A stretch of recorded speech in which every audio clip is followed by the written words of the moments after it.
Welcome into Wild and Wacky Wednesday here on Main Street Sports Today, presented by the Tennessee Orthopedic Alliance of Columbia. I'm Maurice Patton, along with Wade Neely. We are both coming to you from the Lee Company studios of our respective homes. We'll be here for the next couple of hours discussing local, regional, and national sports topics, and looking forward to doing so, even on a dreary Wednesday afternoon, because we are one sleep away from the best eating holiday of the year, right, Wade? Yep, all of the preparation pretty much comes down to this. You train all year for it. You get ready, and tomorrow is a big day. Definitely up there. You know, the Super Bowl Sundays of the world is a close, but nothing compares to Thanksgiving. No. I mean, it's a different Super Bowl Sunday is a different kind of eating, I think. I mean, you just kind of snack on stuff pretty much. Thanksgiving, you just sit down and gorge, and you eat leftovers for days afterwards. So yeah, lots of training goes into it. Like you said, it's a 365-day kind of thing. So I'm looking forward to that. But looking forward to this next couple of hours. Again, we will have in the next segment Joe Sullivan. You can find him at Globe Sullivan on Twitter. He covers local men's basketball for Main Street Media, and we'll get an update from him on our local Division I men's basketball teams and how they're looking here as the holiday approaches. So looking forward to checking in with Joe here in the next segment. We'll also be talking some college football, obviously. College football playoff rankings and bracket projection, as we like to refer to it around here.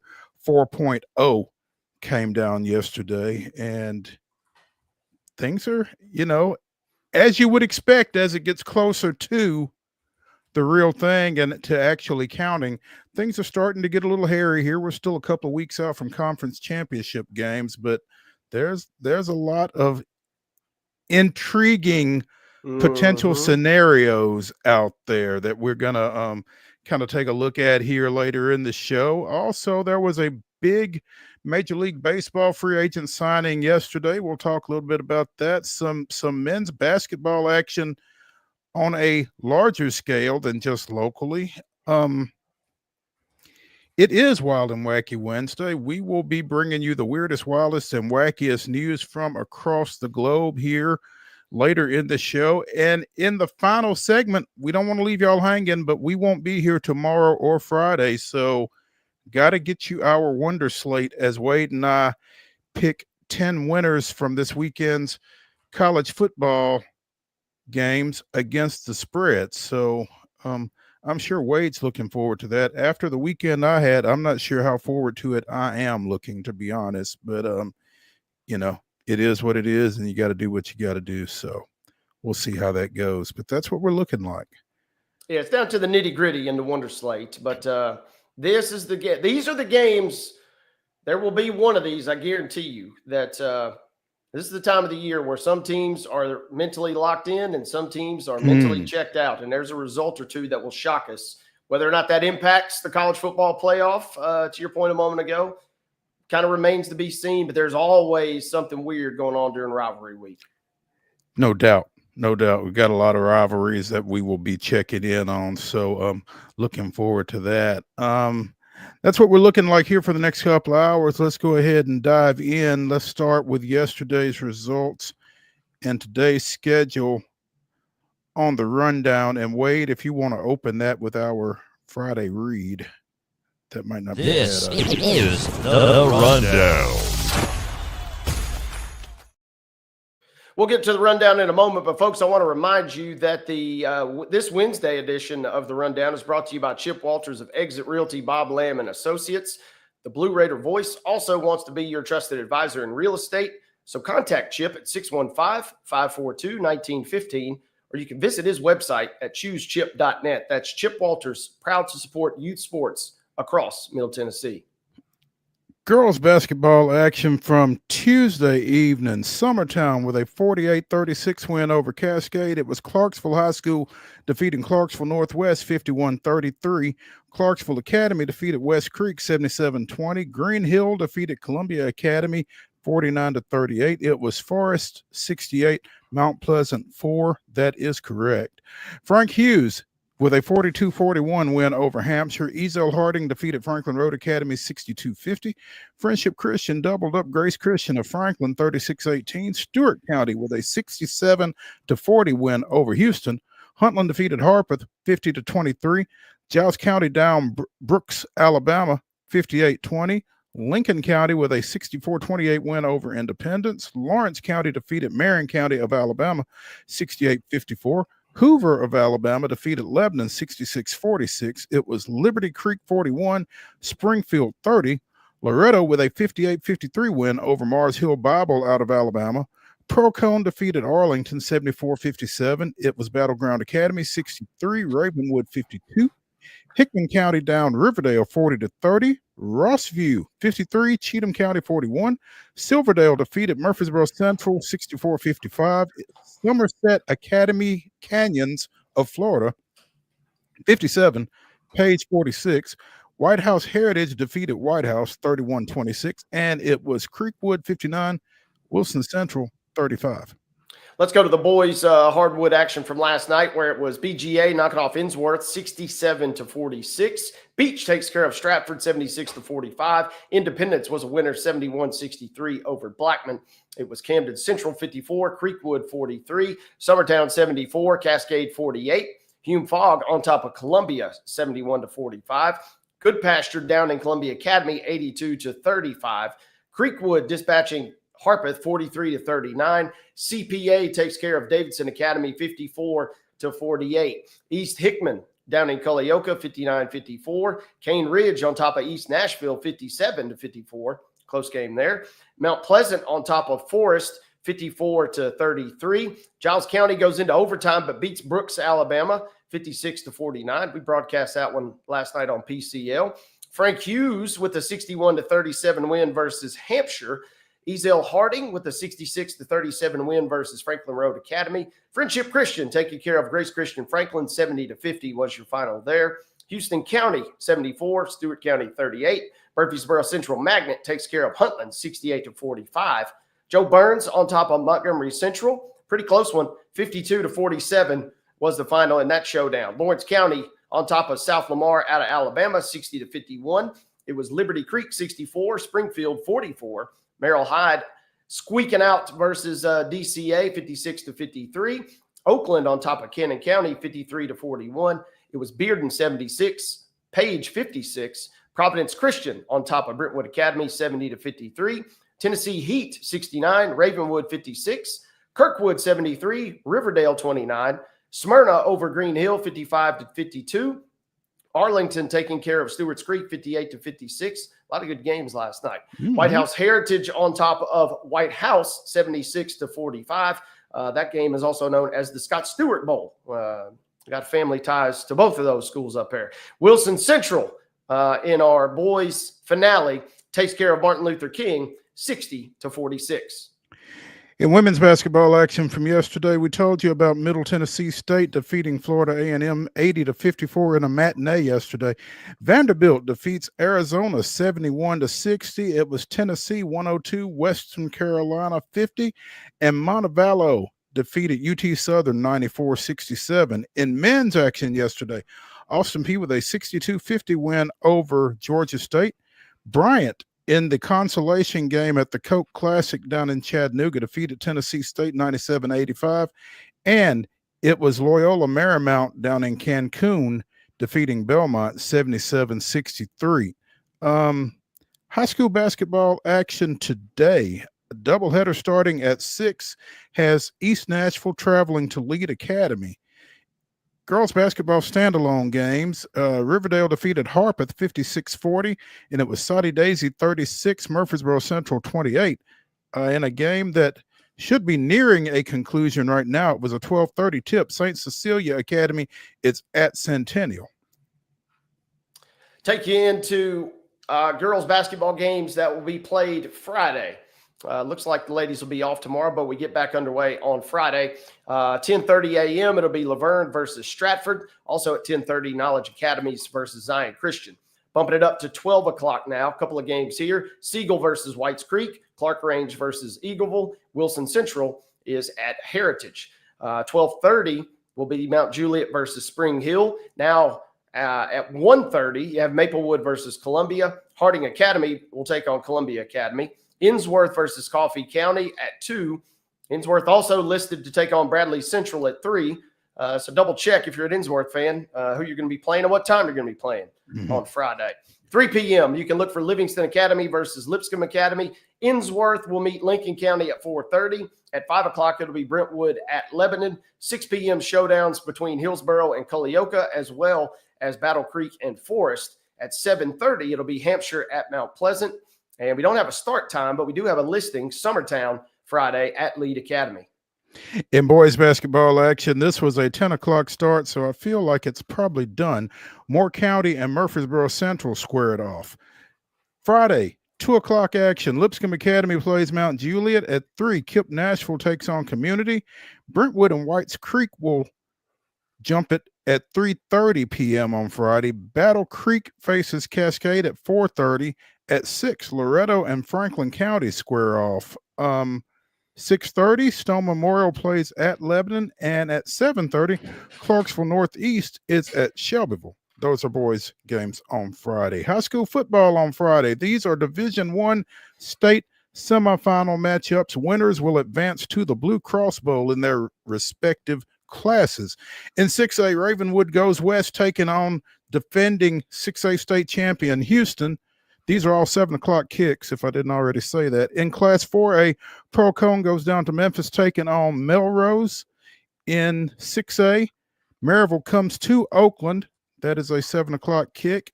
In Class 5A, Page goes to Springfield. And also at 7, East Nashville is at Westview over in Martin. Big 3A semifinal clash there. Into women's basketball, and I'm going to ask you about one in a second, Mo.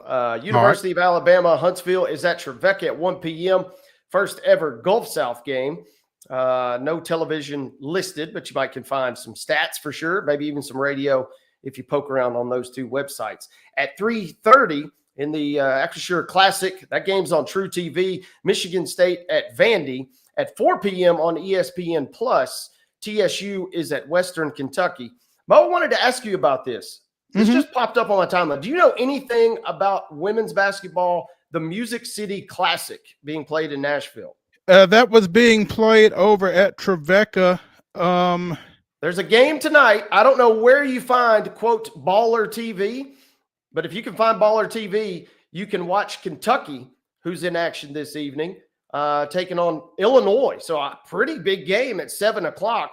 At Trevecca. At Trevecca. Arizona State defeated South Dakota on campus earlier today. But I don't know where to necessarily find Baller TV, so I don't know that I'll be watching that game by any stretch. But that's unfortunate. That sounds like a pretty good matchup. Maybe some folks smarter than I can figure that out. Yeah. Women's basketball, there will be one game tomorrow. We mentioned the Blue Raiders a couple of times throughout our rundown. We'll mention them again here. Thursday, it'll be Purdue at MTSU. That game is not at MTSU. That game is in Fort Myers. There we go. Neutral site game. Good call there. 3:30 start time in those in that tip-off. Friday, it'll be Michigan versus Belmont at 1 p.m. Now into Saturday. Got a few more games here. At noon on ESPN Plus, Manhattan is at Austin Peay. MTSU is at Iowa State at 12:30, or I assume still in Fort Myers. Still in Fort Myers. 2 p.m. UT Southern will travel to Huntsville for an exhibition, or excuse me, a matchup versus UAH. UNC Asheville is at 3 o'clock. I don't have my opponent listed here. At TSU, excuse me. Thank you very much. Yeah. I'm struggling through this one here, folks. Trust me. Sunday is Austin Peay at FAU. That game gets underway at 1 o'clock. And at 2 p.m. can be seen on ESPN Plus. You can find App State at Vanderbilt. Men's basketball action today. UAH and Trevecca are playing. Again, that's a 3 o'clock tip. Again, Trevecca making its Gulf South Conference debut. At 3 o'clock today, also, UT Martin is at Tennessee. You can see it on ESPN Plus. Also at 3, Texas Arlington is at Austin Peay. And at 5, Tulane and Belmont will match up in the Cancun Classic. You can see that one on CBS Sports Network. Friday, Tennessee Tech is at Vanderbilt. That's a 2:00 tip on ESPN Plus. At 4:00, Gardner Webb is at Belmont. That one's also on ESPN Plus. Saturday, men's basketball, 2:30. Cumberland is at Reinhardt. 2:30. I hope I said that. Austin Peay goes to East Tennessee State at 3:30 on ESPN Plus. At 7, Lipscomb is at Alabama A&M. Yeah, okay. Sunday, UNC Asheville comes to the Gentry Center, taking on Tennessee State. That's a 1:00 start. And MTSU is at UAB on Sunday. That game can be seen on ESPN2. And let me get a time for you real quick. That is a 3:00 start. Again, on ESPN2, Middle goes to Birmingham, taking on the Blazers. Home stretch of the rundown here. NBA action, Grizzlies in action tonight, Friday, and Sunday. All of them at home. Tonight they'll host the Pistons at 7 o'clock, can be seen on FanDuel Sports South. Friday they'll host the Pelicans. That game gets underway, special start time of 4 p.m., also on NBA TV instead of FanDuel Sports South. Sunday will be the Pacers and the Grizzlies at 2:30. Getting it on again at the FedEx Forum on FanDuel Sports South. Moving over to NHL action. Preds in action tonight, Friday, and Saturday. First two are at home. They'll host the Flyers tonight at 7.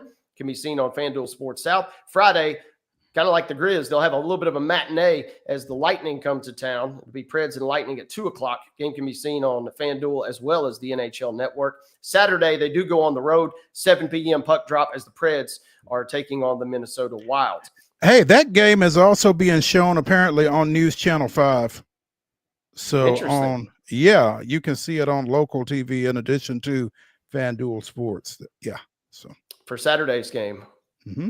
Got it. NFL, we ran through some of these yesterday. Buckle up. You got a trio on your Turkey Day platter beginning at 11:30. CBS is your destination for the Bears at the Lions. At 3:30 on Fox, you can see the Giants at the Cowboys.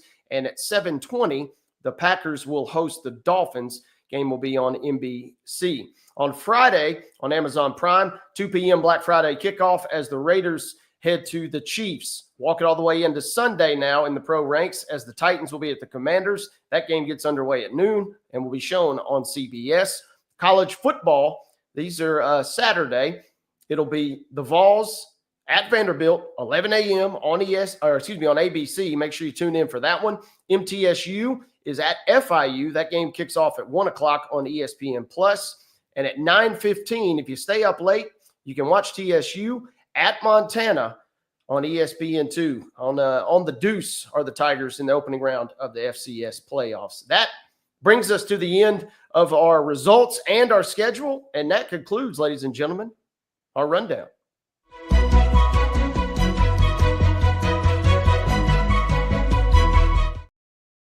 Top story brought to you as always by the fine folks over at Piggly Wiggly and Neely's Mill in Columbia. Be sure and check out their delicious daily deli lunch options available from 11 a.m. until 6 p.m. Also, their hand-cut meats and everything is cost plus 10% at the cash register. Piggly Wiggly, Neely's Mill, Columbia, bringing you our top story. But before we get to that, Wade, what are your prospects for the Raiders and the Chiefs on Amazon Prime, given what we saw in the boxing match a couple of Friday nights ago? My thoughts are Jeff Bezos got way more money than Netflix. I think they'll be good to go. Okay. I think. And plus, you got a few folks going to be out shopping on Black Friday. So, and it is the Raiders and Chiefs. I know everybody wants some football, but this is not a premier match. My fingers are crossed. I think we'll be safe on the buffering. Yeah. Okay. All right. Sounds good.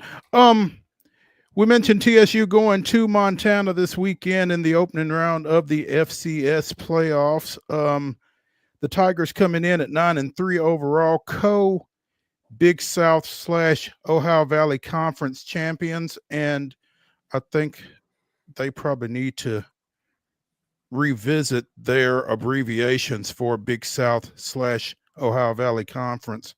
Saw that over the weekend. Thought that's not a great look. But anyway, the kudos continue to roll in for the Tigers as a result of their success. It was announced a couple of days ago, maybe yesterday, Eddie George has been named a finalist for the 2024 Eddie Robinson Award, which is presented to the top coach in FCS, formerly Division I AA. He's one of 15 finalists for that award, along with Jackson State's T.C. Taylor,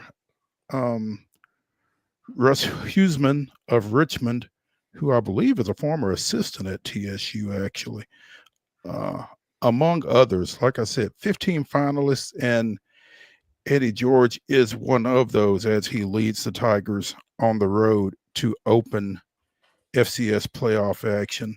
Yesterday, it was announced that Coach George is the Big South / Ohio Valley Conference Coach of the Year. TSU linebacker Sanders Ellis was named Defensive Freshman of the Year. They picked up a few other awards as well. Connor Meadows, a lineman for TSU, was named a first-team all-conference performer. CJ Evans is your first-team kick returner.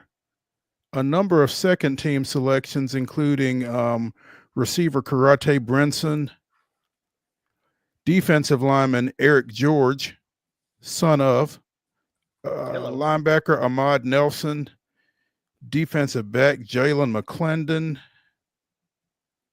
and CJ Evans was second-team all-purpose specialist in addition to first-team kick returner. So, again, to the victors belong the spoils. Congratulations to Coach George and the Tigers on their Big South Ohio Valley Conference awards, and to him on his Eddie Robinson Award finalist status. Good luck to them on Saturday night. Let's go ahead and take a break here on Main Street Sports Today, presented by the Tennessee Orthopedic Alliance of Columbia. When we return to the Lee Company studio, we'll be talking local men's basketball hoops with Globe Sullivan, Joe Sullivan of Main Street Media. Stay tuned after the break.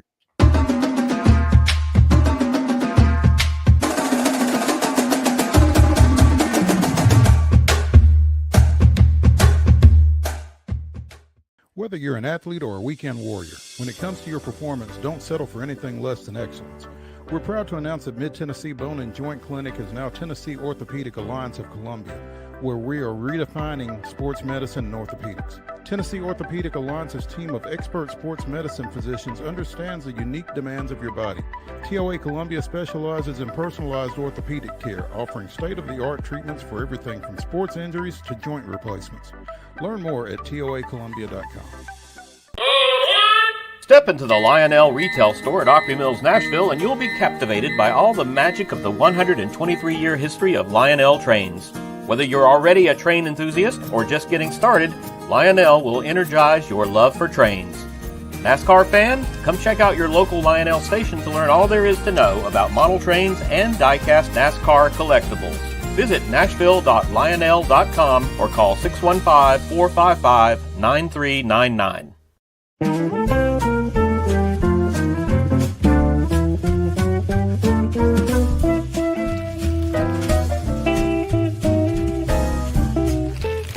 Well, we went all out for you this year, didn't we, little girl?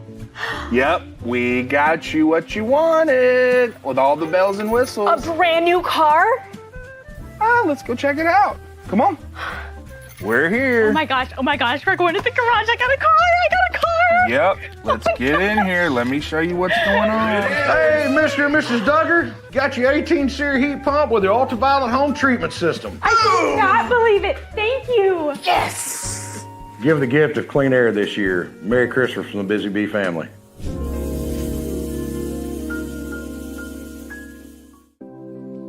Custom Stone Handler supplies over 600 distributors and suppliers with quality stone products. Along with River Stone, we produce and distribute over 100 building, landscape, and other bulk products. Our goal is to provide quality products, service, and partnerships to ensure our customers' success. We firmly believe that the measure of any person or company is how they treat other people and customers. Give them a call at 931-490-4990 or visit CustomStonehandlers.com. With Lee Company technology, the best handymen are hands-off. Lee Company techs have been using visual findings and other smart technology tools for years to add transparency and virtually take customers along. You see what we see, whether we're in a crawl space or on a roof. With Lee Company, technology helps us help you, no matter what's happening in the world or at your house. He shoots, and he scores!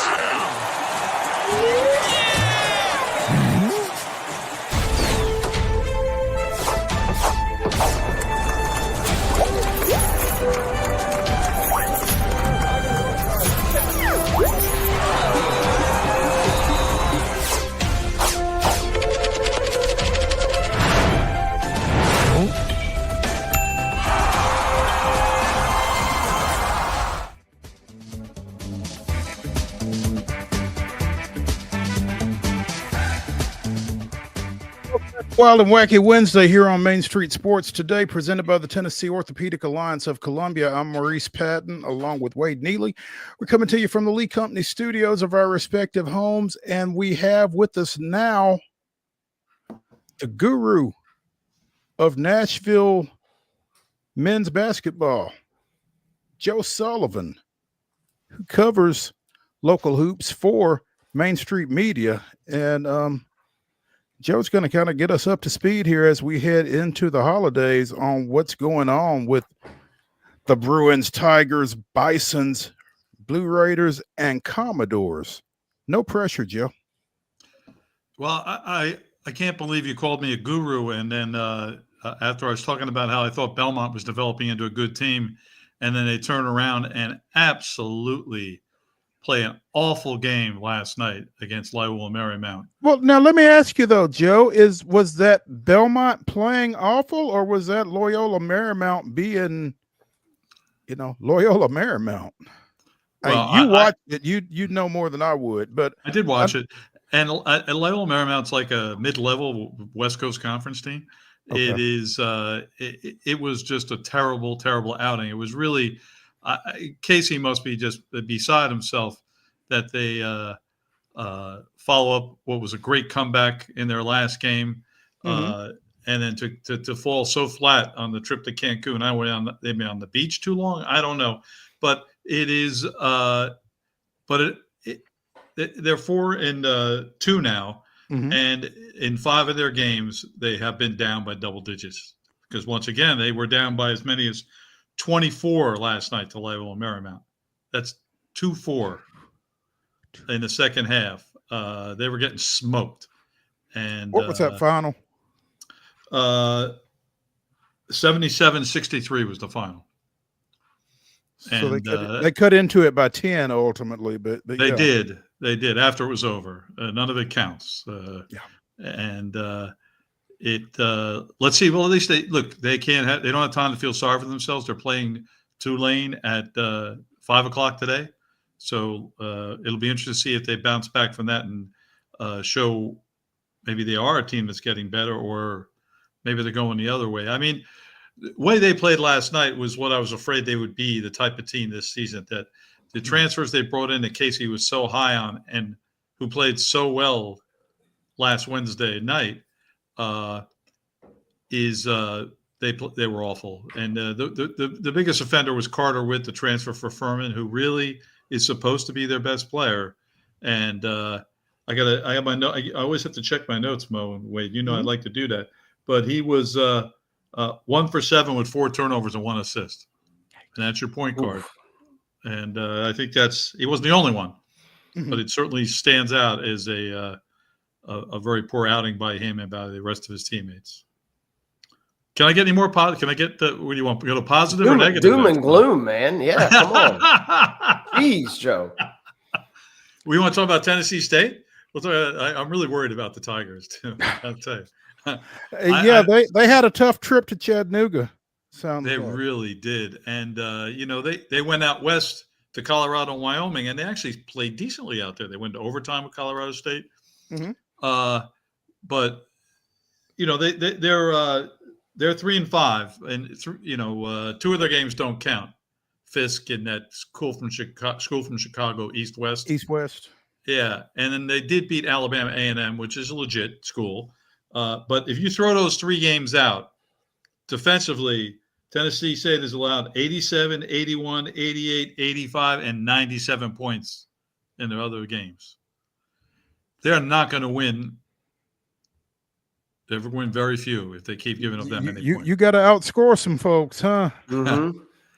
So I worry for Penny. He's got to get them to get better defensively. It's just too easy and too many points that they're giving up. And they've got a big one Sunday when UNC Asheville comes into town. Right. And actually, that'll be my first look at them in person. I'll be over there. And I will talk to Penny afterwards, and we'll see. I mean, to give a list, some positive note coming out of TSU, I would say, Brandon Weston, the transfer from Rhode Island, and also Seton Hall, has really emerged as their best player. He's averaging nearly 20 points a game. It's like a 6'4" guard. And when I talked to Brandon before the season, he said this is the first time he's felt healthy in like 3 years. Oh, goodness. So he's various ailments and injuries. So he never really played when he was at Seton Hall, and he played a little bit at Rhode Island. So he's feeling good and he's playing good. So that's the upside from Tennessee State. It's the best I can do. Okay. All right. Well, I'll try and dig a little positive, I guess, Joe. Kind of walking back real quick to Belmont, though. I'm big KenPom guy. And so, I mean, I'm looking at, KenPom, and Belmont's ranked 169, and Loyola Marymount comes in. And, I mean, they're 149. And so I found it fascinating, though, that Tulane is actually ranked below both of those teams. So even though a little bit more of a household name in the sense of Tulane, a chance, especially maybe as bad as it perhaps was last night, to kind of shake off a little of that embarrassment tonight versus Tulane, a good team. Yes, they can win the game. You're absolutely right. And so those are the KenPom ratings this morning, right? It's a bit, whenever, let's see when they were. Yeah, I assume they were updated this morning. Well, today, rather. So I just wonder. I wonder what they were yesterday, and how much. Yeah, that's what the change was. Sometimes it doesn't move that much, but it can. There are some teams that can move up quite quickly in KenPom. I think Memphis would be our number one candidate for moving up very. They're ranked 27th right now. Yeah, and we world beaters. As we've said probably over and over, Penny, just like Penny Hardaway and Penny Collins, have the same thing in common. They had to make whole new teams, and looks like Penny Hardaway put together a really good team out there. They were tremendous against UConn, the better team, I thought, watching that. I know it came down to Psycho Danny Hurley getting a technical to really flip it, and can we just say what a child he is? I mean, he is just like an immature child, and I can't believe they don't tee him up sooner. He's a child with 2 national championships in the last 2 years, Joe. Yeah, and so I guess you can get away with anything. I guess that I better stop right there, huh? Well, I was going to say no. Go right on. Well, in America today, I guess you can do anything, and things march on. There, I said. Well, that was the discourse that I saw on online when that went down. Right? It's on one hand, everybody's kind of bagging on Hurley, but also they were giving the refs in a rare moment of brilliance, I guess. They were giving the refs a little props for actually kind of having the guts to stand up. But I'm curious, I'm also curious, what on earth could he have said if he's kind of that protected? Man, he must have really struck a chord with the officials to get that one. Well, see, I always hesitate to do this because I did read something on Twitter that claimed to know what he said, and I don't know the source. Were there any magic words, supposedly? Well, all right. So it's alleged that he called the rest a retard. That'd do it. So, you know, With I another assume- word, I think before that even is what I read. Probably. Oh, probably. And an adjective? Yeah. Yeah, okay. So that would tend to do it then. it's I hesitate to use Twitter as a source unless I know, like if Mo Patton's tweeting something about an event that he's at, that I will quote. But it is I'm unsure about this source, so but it's fun to talk about. I know It absolutely is. Yeah, Joe Sullivan of Main Street Media joining us here, talking little local hoops and beyond. Joe, you mentioned Lipscomb in our pregame text. The Bisons 3-4. They stopped a 3-game slide with a win over Jackson State. They are at Alabama A&M this weekend. What do you think about Lenny's bunch right now? Well, you know, in my story, you know what I described them at? They described them as someone like someone who's had an illness and they feel okay, but they still have a cough. You know, the cough won't go away. That's sort of the way they played. They really brushed off Jackson State, who coached by the great Mo Williams, great player at Alabama in the NBA. Yeah. But he has all young players. Like his backcourt is these two freshmen who look like they have some talent, but they're really overmatched. And you know, maybe in a few years if they stay, there might be something there for Mo and Jackson State. But it is they didn't play great. Simple as that. They didn't play great again, and they this time they won easily. I'll tell you, after the game, their point guard Joe Anderson, a great kid, he wheels out the rebounding machine. You know what this is? So it's like it's like this net that hangs under the basket, and he shoots, and the ball is fired out back at him, so he can keep practicing shots. So he has 4 basketballs going, and he's practicing after the game, even though they won by like 24. And so as I was leaving the gym, I walked up to him. I go, all right, is this dedication or penance for that you're doing this? And he said, I think a little bit of both. So he even, there's a dedicated kid who's trying to get better. So let's hope that happens with Lipscomb. You know, they're on the road at Alabama A&M, which I'm testing my memory here. They might have lost there last year. But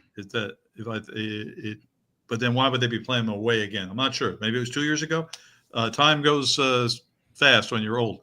But they've lost down there. That's all I'll say. So TSU beat Alabama A&M. We should expect them to win. But you're on the road. Be careful, I guess. And then I'm looking down here. Then they go to at Chattanooga. So I don't know. There's a couple of road games here at Lipscomb. Which real quick, guys. Lipscomb, Alabama A&M played in 21, 22, 23, and it's alternated. So they did win 106-81 in Allen Arena last year.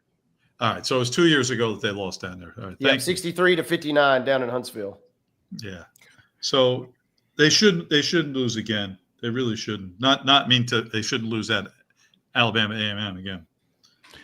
Joe, what are our thoughts about Middle Tennessee State? They fell in the finals over at Myrtle Beach on Sunday to a pretty good Bradley team out of the Missouri Valley. I started to say Drake, and I knew that wasn't right. That's who Vanderbilt lost. That's coming up.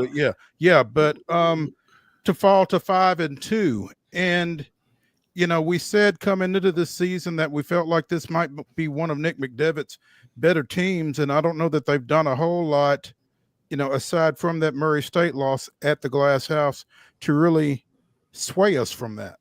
So I think they bounced back from the Murray State game. I thought they played really well in this tournament. I think Bradley's a really good team. I think Bradley is the favorite in the Missouri Valley, and they're a good team. And it was a game early in the second half, and then Bradley pulled away from them. I think Nick still has a chance to have a Conference USA contender here. I think that they played Ohio, which we talked about. They had never beaten Ohio last Wednesday, and they were down the whole game, and they gutted it out. They got it to overtime, and then they won in overtime. It was really some mental toughness. I thought it was a great victory, and then they turned around and they clocked South Florida for 25 minutes. They were way ahead, and then South Florida made a run, but I knew they were going to hang on. So that's another nice win. And look, they got outplayed by Bradley, which I think is a very good team. So I think this is positive coming out of Myrtle Beach to advance to the final. The one negative was Jalen Counter, their transfer from Indianapolis, who had now moved into the starting lineup. And I know Nick likes him as like a ball mover, someone who's going to help the offense. And I think that's why he made the change, because they have some offensive problems. He got hurt against South Florida, and he didn't play against Bradley. But I got word before I came on. I wanted to check it. It's not serious. He's going to be back. So that's good news from Middle Tennessee. Breaking news on this show. There you go. Hey, we like breaking news. Absolutely. And then, speaking of Drake, Vanderbilt's 6-game winning streak to start the season goes down at the hands of Drake in the finals over at Charleston this past weekend. But again, Vanderbilt off to a 6-1 start now. I think now I'm convinced that Vanderbilt's a really good team, the way they advanced to the final. I just, I love the way they play.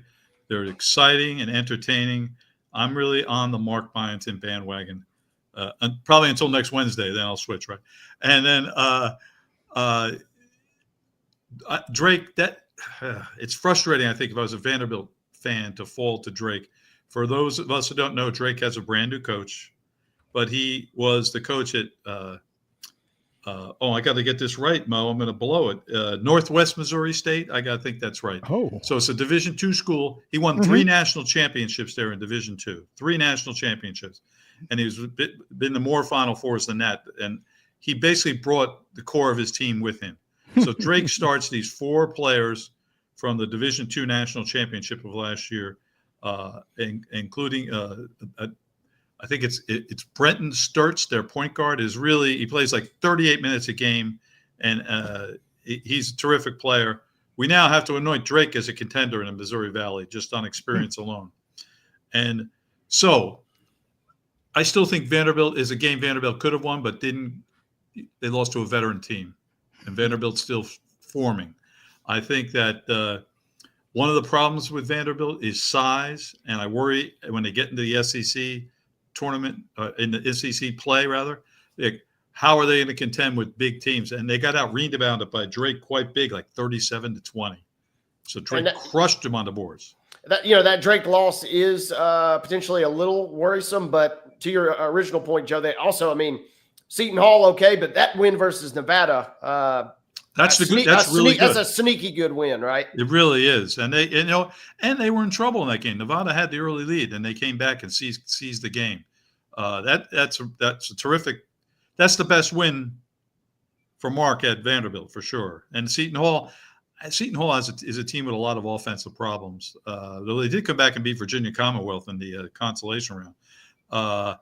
But they play great defense, Seton Hall. So that another plus to Vanderbilt for beating. Any Shaheen Holloway team is going to try to lock you down. They're great defenders. So I think that's a nice win over for Vanderbilt over Seton Hall. And Drake, it's kind of, I wonder if they play Drake in March, what would it be? I might take Vanderbilt in March. Between now and next Wednesday, who you got your eye on? What games are you going to be trying to get to? So I will be at as part of Belmont, this Cancun tournament they're in. They actually get a home game Friday night against Gardner Webb at 4 in the afternoon. Oh, okay. Please come join us, everyone. And then I'll be at TSU on Sunday, and that's as far as I'm planning right now, Mo. There we go. It's. Where in the world is Joe Sullivan? Hey, Joe with Main Street Media covering local basketball for us, and we're glad to have him with us every Wednesday right about this time. So, Joe, we will look forward to seeing you here next Wednesday about this. As always, thank you for having me on. Hey, appreciate it. Have a great Thanksgiving. We'll talk brother. to you next week. When we continue on Main Street Sports Today, presented by the Tennessee Orthopedic Alliance of Columbia, we will be talking a little college football. Stay tuned when we come back to the Lee Company studios after this.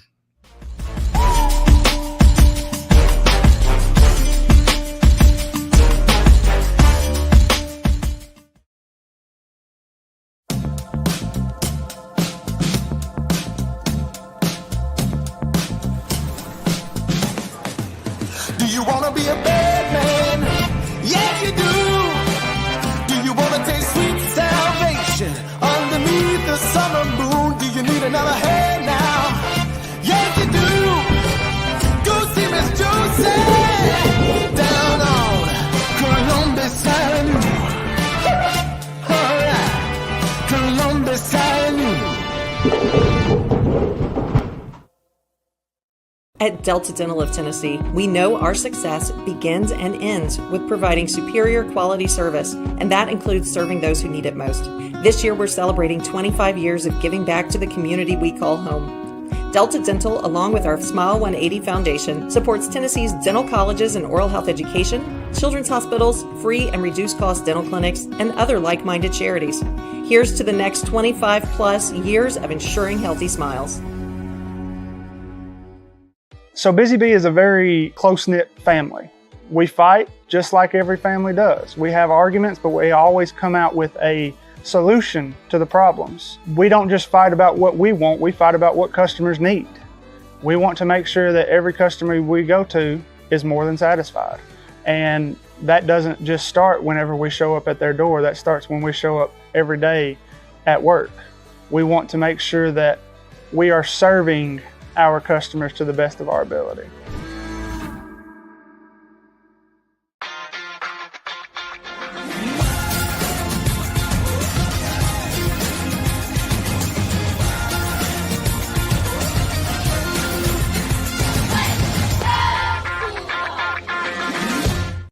With Lee Company technology, the best handymen are hands-off.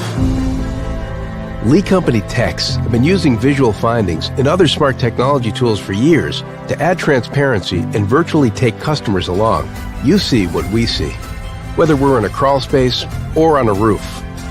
With Lee Company, technology helps us help you, no matter what's happening in the world or at your house. Whether you're an athlete or a weekend warrior, when it comes to your performance, don't settle for anything less than excellence. We're proud to announce that Mid-Tennessee Bone and Joint Clinic is now Tennessee Orthopedic Alliance of Columbia, where we are redefining sports medicine and orthopedics. Tennessee Orthopedic Alliance's team of expert sports medicine physicians understands the unique demands of your body. TOA Columbia specializes in personalized orthopedic care, offering state-of-the-art treatments for everything from sports injuries to joint replacements. Learn more at toacolumbia.com.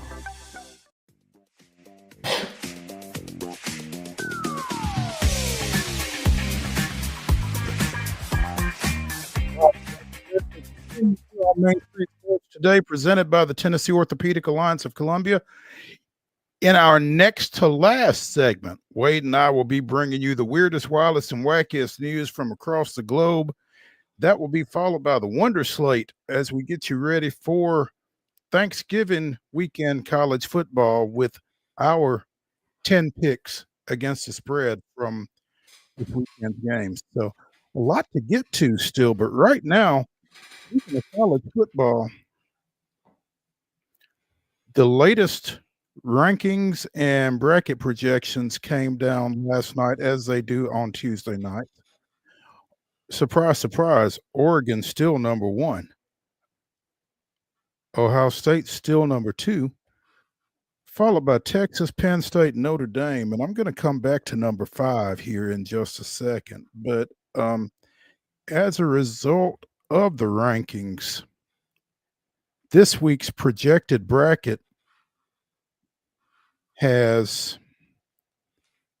Boise as the last top 4 seed. Boise getting a bye as a result of being projected as the Mountain West champion.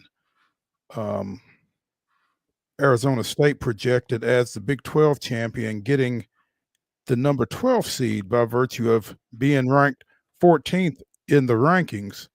So, there's the bracket.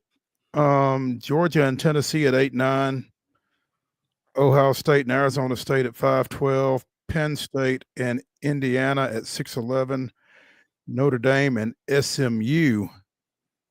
All of a sudden, the ACC is looking at getting an at-large in addition to its conference champion, Miami.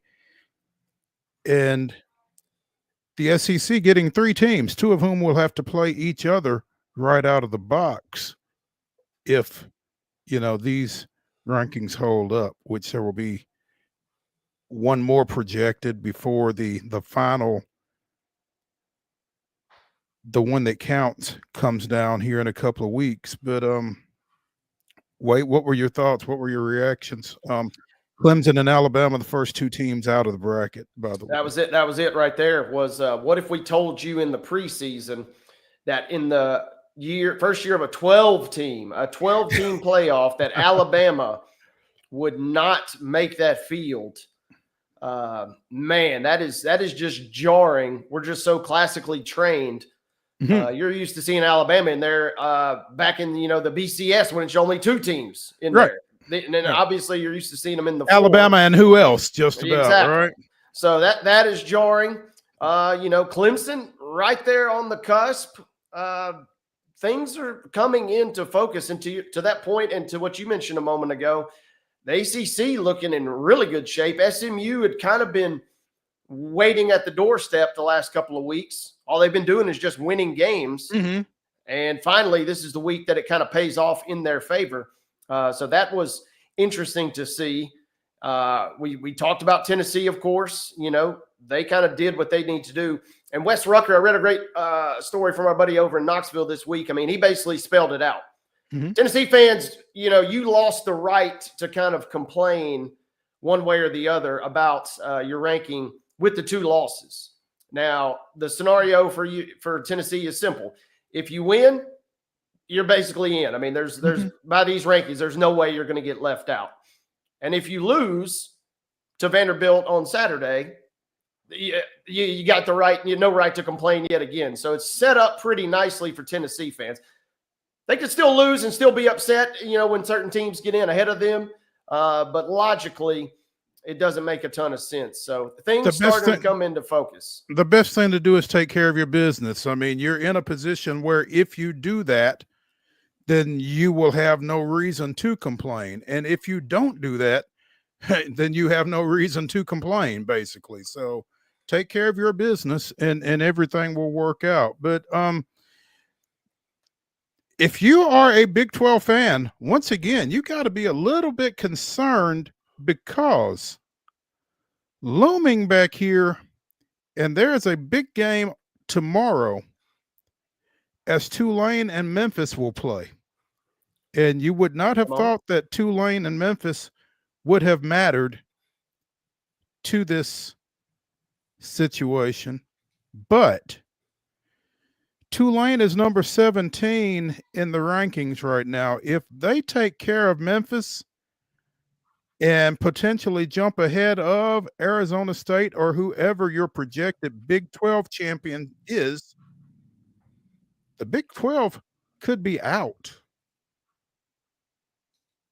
in favor of Tulane, the American champion. Yeah, mention that. It's crazy. I don't want to say I'm a prophet, but I mentioned that on the show yesterday, and then now I'm looking at this article on ESPN right now, and one of their headlines is the Big 12 is flirting with disaster. And I still think, even if it played out with just a hint of chaos, that the Big 12 would get a little bit of a lean over Tulane.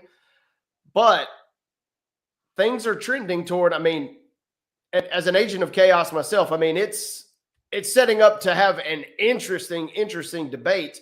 And it would be really unfortunate, especially in the case of Arizona State, because if they kind of keep rolling, not only would they potentially be the champ, but also they're coming in as one of the hottest teams, and then getting left out would be the really frustrating part. It would be very frustrating if it is Arizona State specifically.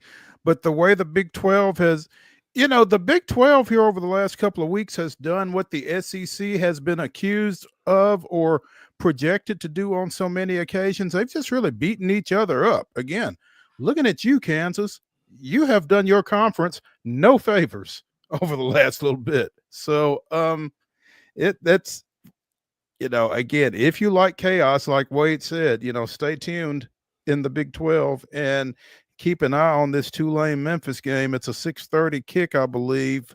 I'm not sure where it's being shown, but that'll be some pretty good football, and it'll certainly be something on the line. Before we dip out of this segment, though. Real quick, also, in addition to Memphis, then you get a chance to play Army, which is another resume booster for Tulane. That's right. Yeah, that would be in the AAC championship game. Is that the way that would go down? Yep. Okay.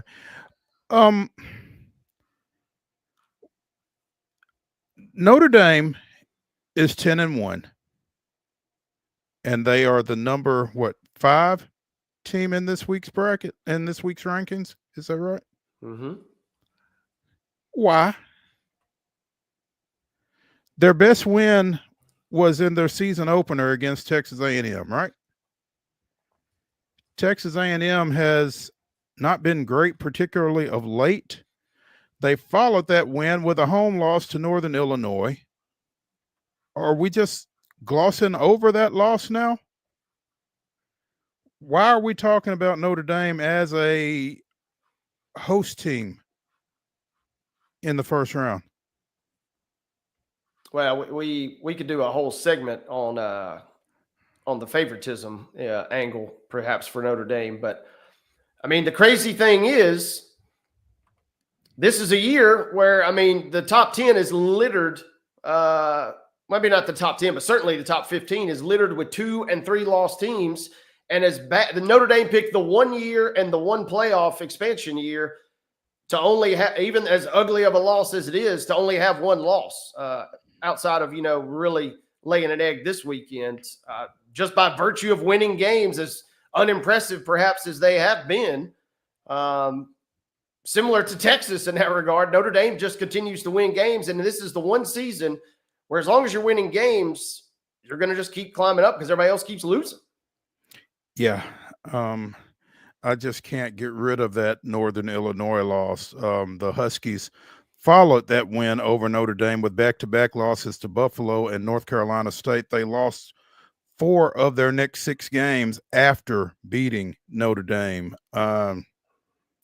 And like you said, I guess just the fact that they continue to win, albeit against not a great schedule. Yeah, obviously, I do think they have benefited a little bit. They probably would have slid down, but they did catch Navy back when they were still undefeated, and they also caught Army when they were undefeated. So going into the season, I don't think that was what anybody forecasted, with that they would be relying on Navy and Army as kind of resume propping boosters. them up. But this is the year that we're having right now. Yeah, you're right. Let's put our number 1 of Wild and Wacky Wednesday here on Main Street Sports Today, presented by the Tennessee Orthopedic Alliance of Columbia, to bed. When we return to the Lee Company studios after this break, we'll reach into the grab bag, see what we can pull out. Stay tuned.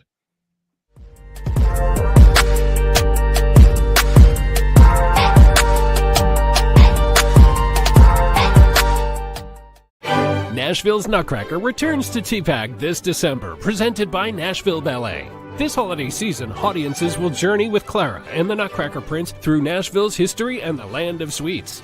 Tickets at NashvilleBallet.com.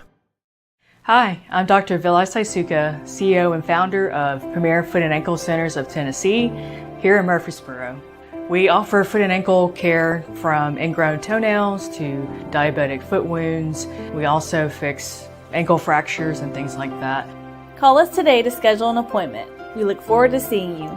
Because here at Premier Foot and Ankle, we believe that the journey begins with happy feet. Whether you're an athlete or a weekend warrior, when it comes to your performance, don't settle for anything less than excellence. We're proud to announce that Mid-Tennessee Bone and Joint Clinic is now Tennessee Orthopedic Alliance of Columbia, where we are redefining sports medicine and orthopedics. Tennessee Orthopedic Alliance's team of expert sports medicine physicians understands the unique demands of your body. TOA Columbia specializes in personalized orthopedic care, offering state-of-the-art treatments for everything from sports injuries to joint replacements. Learn more at toacolumbia.com. Jones & Lang Sporting Goods here in Columbia has been outfitting teams, officials, and anybody else from T-ball to college for 50 plus years. Be sure and check them out at 931-388-8060 or online at jonesandlang.com. Jones & Lang Sporting Goods, the look of a winner. Zion Christian Academy, zioneagles.org or 931-388-5731. You can schedule your appointment. Go tour their campus. It is beautiful over there, and you're definitely going to want to see it. Again, it's zioneagles.org. Give them a call, 931-388-5731, and schedule your tour today. With Lee Company technology, the best handymen are hands-off. Lee Company techs have been using visual findings and other smart technology tools for years to add transparency and virtually take customers along. You see what we see. whether we're in a crawl space or on a roof. With Lee Company, technology helps us help you, no matter what's happening in the world or at your house. Custom Stone Handler supplies over 600 distributors and suppliers with quality stone products. Along with River Stone, we produce and distribute over 100 building, landscape, and other bulk products. Our goal is to provide quality products, service, and partnerships to ensure our customers' success. We firmly believe that the measure of any person or company is how they treat other people and customers. Give them a call at 931-490-4990 or visit CustomStonehandlers.com. Piggly Wiggly, located in Neely's Mill Shopping Center, is Columbia's locally owned and operated Cost Plus 10 grocery store dedicated to serving the community with low prices and smiling faces. Piggly Wiggly offers fresh, hand-cut meats daily as well as daily hot plate lunches from their deli counter. You're certain to see smiling faces and a helping hand when you're here at Piggly Wiggly. Come by and check out our fresh produce, high-quality meats, and more. Down home, down the street, we'll see you at the Pig.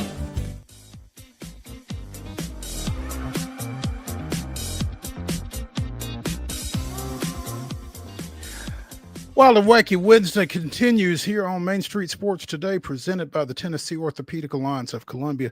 That's Wade Neely. I'm Maurice Patton. We're coming to you from the Lee Company studios. In our next segment, we will bring you the weirdest, wildest, and wackiest news from across the globe. Right now, though, it's the grab bag, and the Dodgers grabbed an arm yesterday, apparently. Blake Snell, who threw a no-hitter in his one season with the San Francisco Giants.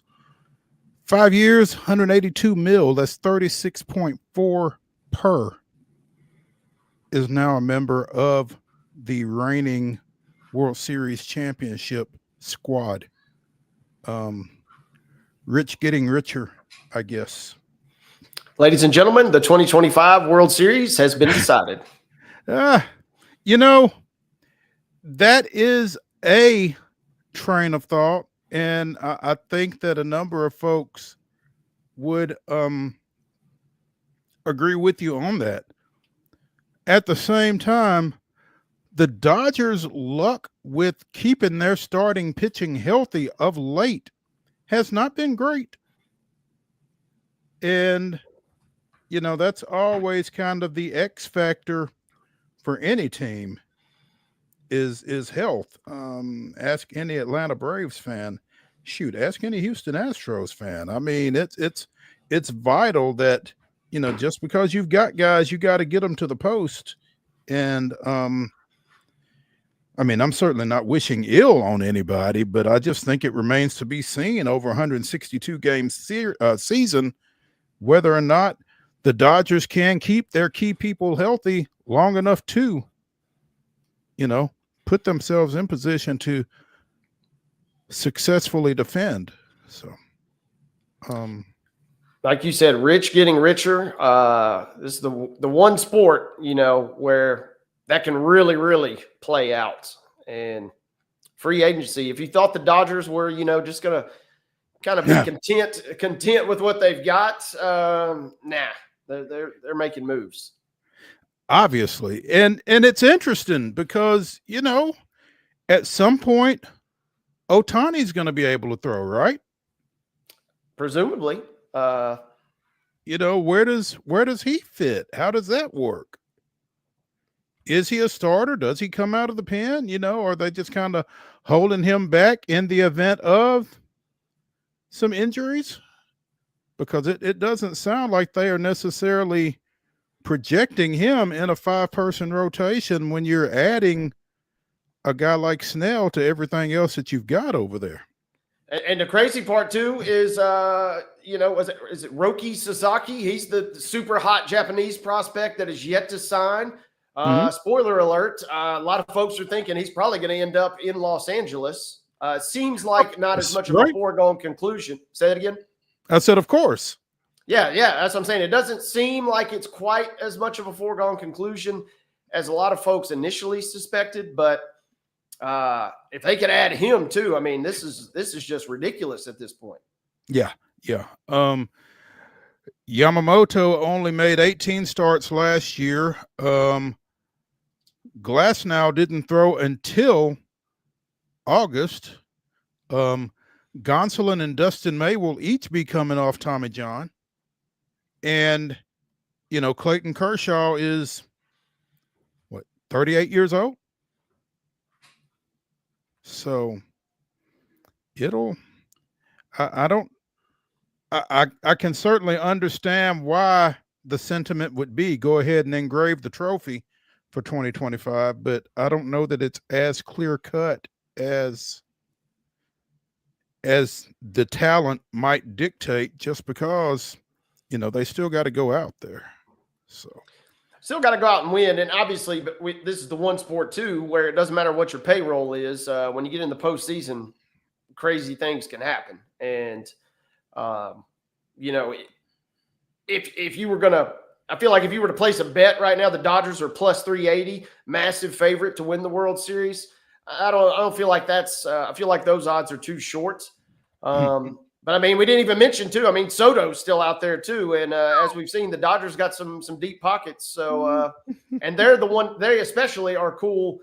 The luxury tax is something that, they're totally fine dealing with. So, I mean, it's. Oh, absolutely. That's just a suggestion for them. And it's certainly not a limit. So, yeah. Like you said, also Sasaki is out there. Do they bring Buehler back? He's not going to Sacramento. Maybe he comes back. I mean, they could be setting up. I mean, if everybody stays healthy and pitches well, obviously, you're talking like an ace basically at all 5 of your rotation spots, which is just insane to think about. 1A, 1B, 2. Yeah. I mean, yeah, absolutely. So, the line certainly forms behind the Dodgers when you're talking about National League contenders. So, and once you get there, anything can happen. But they have certainly. I'm it's safe to say they're the favorite in that division by a wide margin. But also, that's the one division that is seemingly pretty darn competitive. So it is, again, not a clear cut. And I mean, like you said, we see injuries all the time. Sometimes things just don't work out, don't fit. But if it were just being won on paper or in the pocketbook, they certainly have ponied up to win that battle. And I'll tell you, San Francisco in particular, being in the West with these guys, it's like, not only are you taking him from us, but we're going to have to see him. So, yeah, that's kind of a double whammy there for them. So, the NL West race in 2025 just got either a lot more or a lot less interesting, depending on your perspective on it. Sounds like Daniel Jones has found a home. The New York Giants number 1 pick in 19 has been signed by the Minnesota Vikings. Yeah, Danny Dimes on the move. Yeah. I don't know what that looks like, because they've got Sam Darnold, and obviously they're not bringing Jones in to start. Who's their number 2 guy? Oh, they also have Nick Mullins and Brett Rippon on contract. And obviously J.J. McCarthy is out for the year with that knee injury that he sustained in the preseason. So I wonder, you got to wonder what their thoughts are as far as this goes. Signed a 1-year deal worth $375,000 and has been assigned to the practice squad, for the time being. They've still got 5 games left? Yeah, and I view this as twofold for the Vikings. Number one, talk about a great, as much as we bagged it on Danny Dimes over the years. That is, I mean, he is the best backup option that is out there. I mean, in the sense that he was literally just recently a starter. May not be great, but he's certainly a great backup option. And then number 2, by signing him, in case anybody else was thinking about making the shrewd bit of business there, you kind of just like we talked about with the Dodgers and the Giants, you kind of steal that opportunity from somebody else. So I don't know. I think if he sees the field, if you're a Vikings fan, you're probably not very excited because that means something probably has happened to Sam, unfortunately. Yeah, and it's not good if that's the case. So, and a chance, Darnold's also going to be a free agent too. So, I mean, if, and you got McCarthy still presumably rehabbing and getting back on track for next year, maybe a chance to at least get him in your building and say, okay, if McCarthy doesn't return, are we committed to Darnold? It gives you a little more flexibility, perhaps, if you're Minnesota, it feels like. It's an intriguing move, I think. But yeah, and given Jones's performance in New York, is the general thought that he was just mismanaged there and that he's better than he showed? I mean, it kind of sounds like maybe that is the case, that there's a better feeling for him than there is for his performance previously. Yeah, it feels like a pure backup move to me, but also, especially being on the practice squad, he is somewhat elusive, so a chance to maybe give your defense a different look from those guys. Mullins, who did we say the guy behind him was? Mullins and Brett Rippon. Neither of those guys, either of those guys by a team's choice have started games in the NFL. So at least you have a chance to now put your defense up against some starting competition looks, and he gets a quick little bag out of the deal, which is always no doubt. Nice. Yeah, the bag is always good. We talked while we had Joe Sullivan on a bit ago about Memphis. And a lot of people are saying, because Penny Hardaway had to basically rebuild that roster almost from scratch. Nobody knew what he had, really. Well, you're starting to learn, because they just beat UConn in overtime on Monday. They beat Michigan State 71-63. Now, excuse me, I'm not sure exactly how great Michigan State is, but they're still coached by Tom Izzo. They beat those guys 71-63 in the Maui Invitational semis yesterday, and they will play in the championship game today against fourth-ranked Auburn. That's 6-0 unranked Memphis and number 4 Auburn. I think that unranked situation will take care of itself come the next AP poll, but I'm not sure how much longer Memphis is going to sneak up on anybody. Yeah, it feels like the cat is definitely out of the bag. And talk about a great time to play some of your best basketball of the season. Maui Invitational, you go on and you beat UConn. And, I mean, at this point, Memphis feels like, if they go on and beat Auburn, man, I mean, if you're a Memphis fan, you're eternally optimistic and fanatically optimistic about every season anyway. Mm-hmm. But, man, this will really cause that fan base to dare to dream for the biggest of ambitions for the rest of the year. And what that does also is if they randomly start sliding or randomly free fall, oh, man, after you've given the fan base a little glimpse of what could be, if you don't pull it all the way through, we've seen that story play out. We have seen that story play out. And we've also seen here folks wondering, has anyone gone from unranked to number 1? Slow your roll. But I mean, if they are to, I think if they even stay with Auburn in this ball game this evening, they're destined for a top 10 spot next week, right? From going I mean, let's split the difference a little bit. Let's just call it like a smooth 15. If they're not in the top 15, then I'll be, scratching my head. But yes, especially if you beat Auburn, I mean, hopefully the voters would realize, the resume is what the resume is at this point. Right. I mean, I don't know how you could ding them at any point at that when that comes to time. I mean, if they're sitting there at 7-0 with wins over Auburn and UConn over the stretch of 3 days, and Michigan State in between, yeah, you kind of got to give Penny and the Tigers their props at that point. Speaking of number 1, Kansas came through for you yesterday. 75-72 against Duke, despite losing Hunter Dickinson to a ejection midway through the final half. Loose ball. Dickinson and a Duke player, Malik Brown, are on the floor, and Dickinson kicks Brown in the head. That'll generally get you kicked out. But yeah, even against Duke, I guess. Yeah, I was going to say it's a page out of Duke's playbook. You know, Dickinson, my former Michigan man, he got tossed.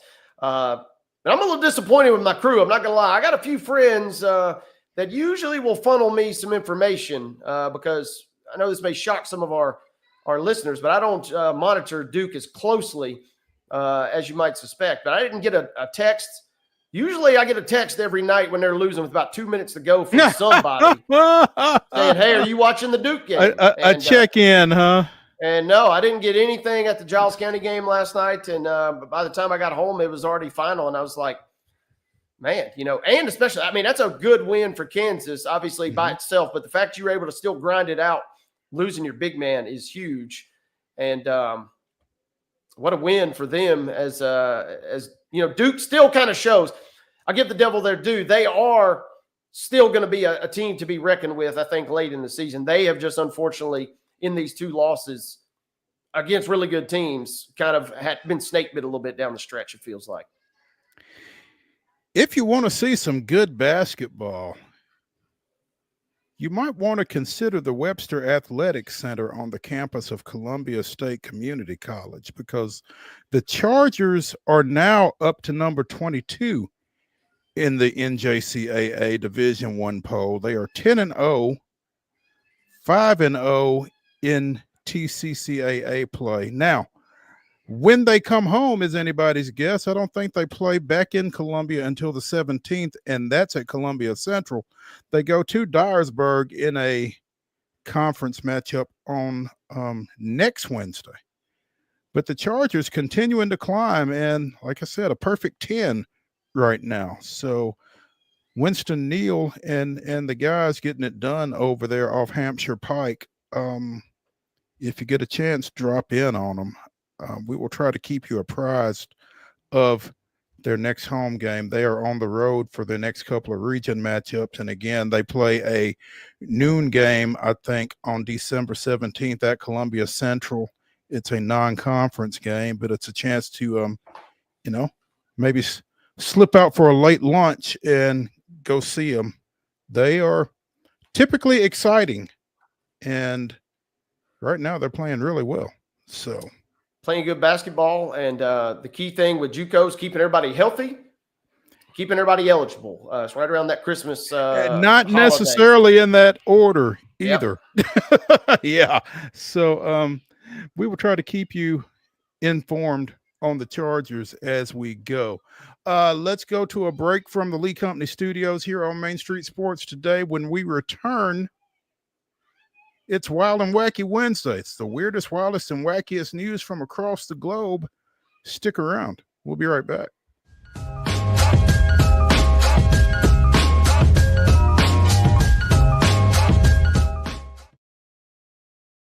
Hi, I'm Riley, a certified physician associate here at Premier Foot and Ankle Centers of Tennessee. We have a couple locations, Murfreesboro, McMinnville, as well as Franklin. We treat people of all ages. We're excited to get you back on your feet and hope we can help you today. Call us today to schedule an appointment. We look forward to seeing you. Because here at Premier Foot and Ankle, we believe that the journey begins with happy feet. He shoots, and he scores!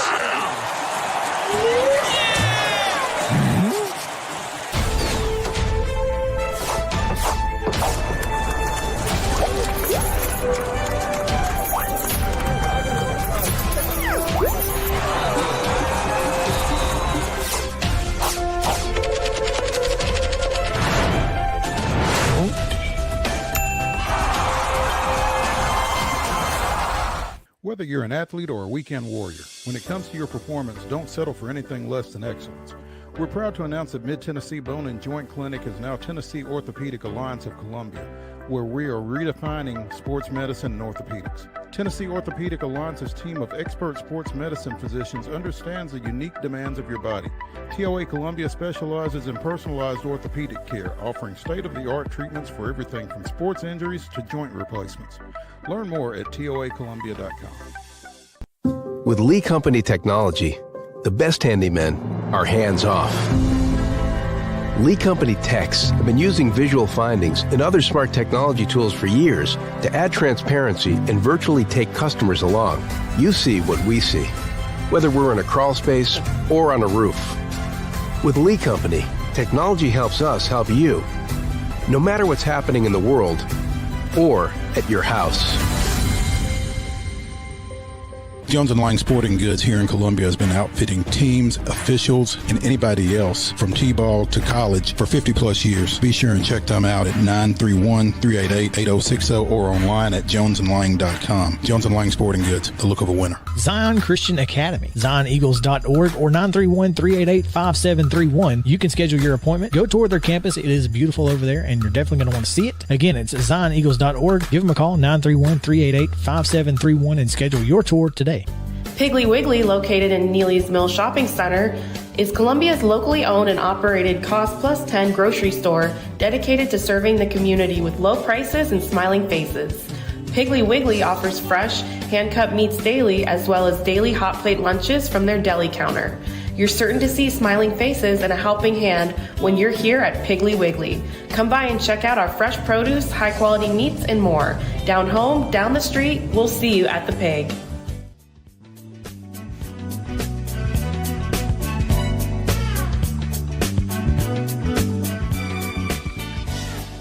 Wild and Wacky Wednesday continues here on Main Street Sports Today, presented by the Tennessee Orthopedic Alliance of Columbia. That's Wade Neely. I'm Maurice Patton. We're coming to you from the Lee Company studios of our respective homes, and it is time, a little earlier than usual, but it is time for Wild and Wacky Wednesday, the weirdest, wildest, and wackiest news from across the globe. And let's start in Scottsdale, Arizona, a Phoenix suburb, where National Hockey League television analyst and former NHL player Paul Bissonnette apparently some guys bit off more than they could chew, let's just say.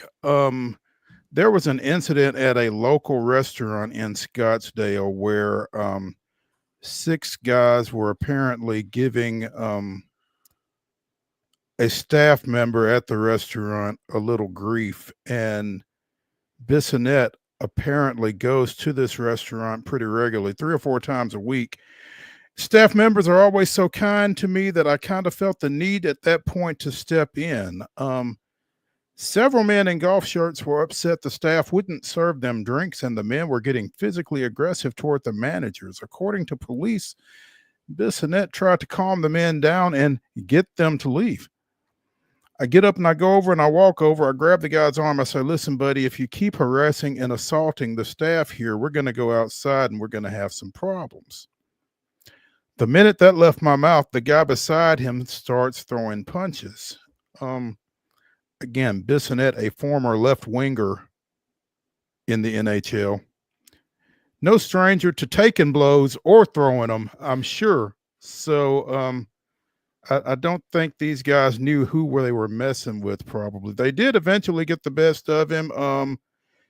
Got tackled to the ground. Somebody held him down and started kicking him in the head and neck area. Bissonnette was eventually able to get up and run off, but the 6 guys were since apprehended and arrested. One of them's from Lubbock, Texas. Not sure where the other 5 were from, but all are facing charges of disorderly conduct. Meanwhile, Bissonnette, speaking on the Spittin' Chicklets podcast later, seemed to be none the worse for wear. And again, former hockey player this was just Tuesday for him, I'm sure. Yeah, you don't mess with Biz Nasty. I mean, this is a dude that's got over 300 minutes in the penalty box in his career, and so he went on. Nasty, that's his nickname, huh? Yeah, that's him. That's his Barstool nickname, and he goes on spitting chicklets. That's one of his pods, and he can get a little more colorful, I guess, if you will, on those than he can on his other gig with TNT there. So that's the one dude. Yeah, don't mess with Biz Nasty. I mean, he's big, he's bad, but he's also a nice guy. And I love that, he's standing up. He's trying to do the right thing. And I love the fact that it takes six guys basically to hold him down. So we nothing but love for Biz Nasty. Hope he makes a safe and speedy recovery. Well, it doesn't sound like he's got a whole lot to recover from. I mean, this picture that we see of him after on the podcast, I assume that's afterwards. It doesn't look like he's got any significant injuries going. 39-year-old, played for the Phoenix Coyotes from 2009 to 2014. Again, he's a former hockey player. Well, my question is too, what is the fight? Does the fighting strategy differ for hockey players when they're in the streets? They're used to grabbing the sweater, or in a perfect world, you pull the sweater over. I'm curious what his methods were. But yeah, don't mess with Paul, man. He's the Phoenix legend out there. Yeah, and like you said, seems like a nice enough guy standing up for folks who, probably couldn't necessarily. I mean, if you're in that situation, if you are a service worker, there's that the customer is always right thing, and you tend to take more stuff than you probably should, and just trying to appease those guys, but at the same time, you're not going to serve drunks, and that can be problematic. So again, like you said, good for him for stepping up in that situation and trying to diffuse that situation, and then being ready when it was undifusable, apparently. In New Hampshire, yes, a guy showed up at the Society for the Prevention of Cruelty to Animals, SPCA, saying he wanted to relinquish his rights to 150 mice. Turned out that he did not want to turn in 150 mice. He wanted to turn in 150 containers of mice. Upward of 1,000. And they're reproducing. The New Hampshire shelter is overrun with mice. And it's not like they've invaded the place. They were turned in to them. Willingly. Lined up nose to tail, these mice would span more than a football field. There's enough mice to give one to every member of the U.S. Congress and the 424-member New Hampshire legislature. Why does the New Hampshire legislature have 424 members?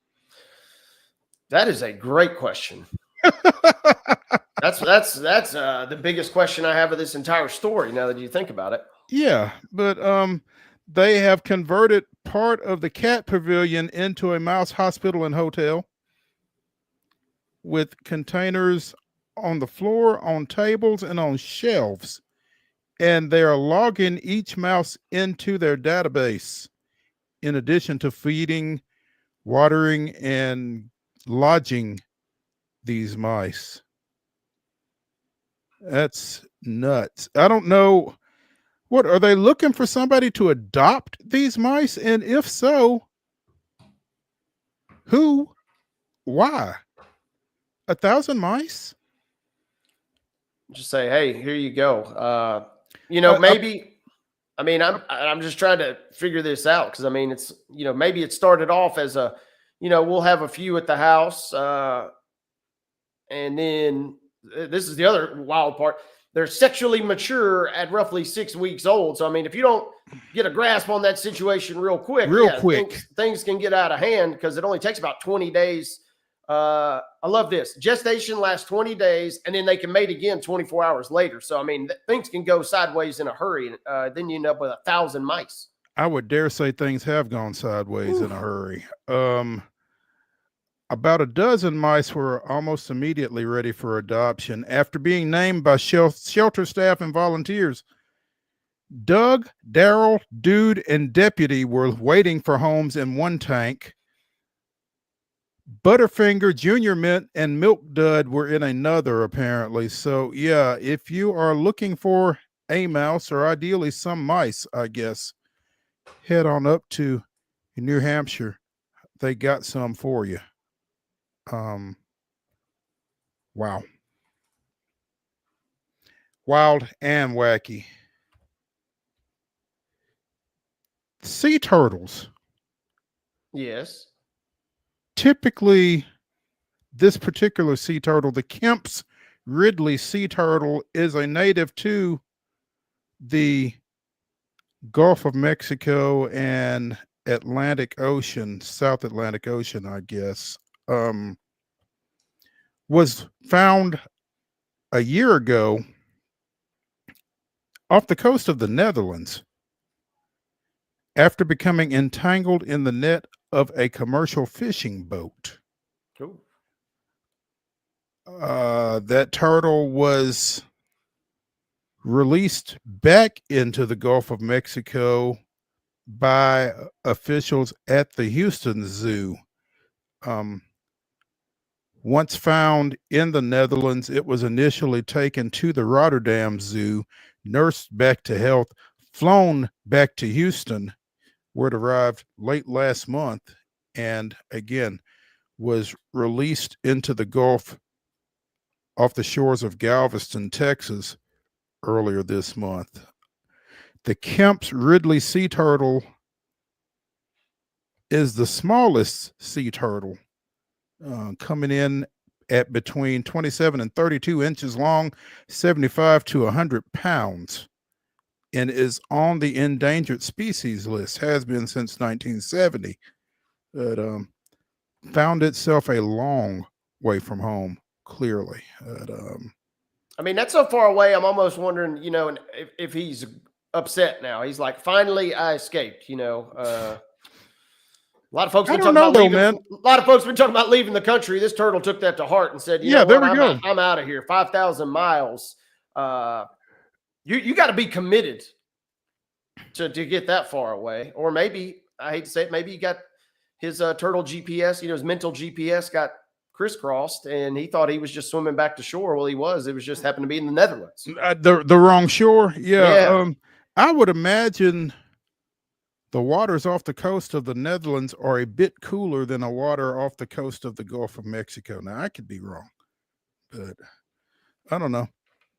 I'd like to think he's happy to be back home, but who knows? Speaking of wayward animals, though, Wade, are you familiar with, well, dang it, give me a second.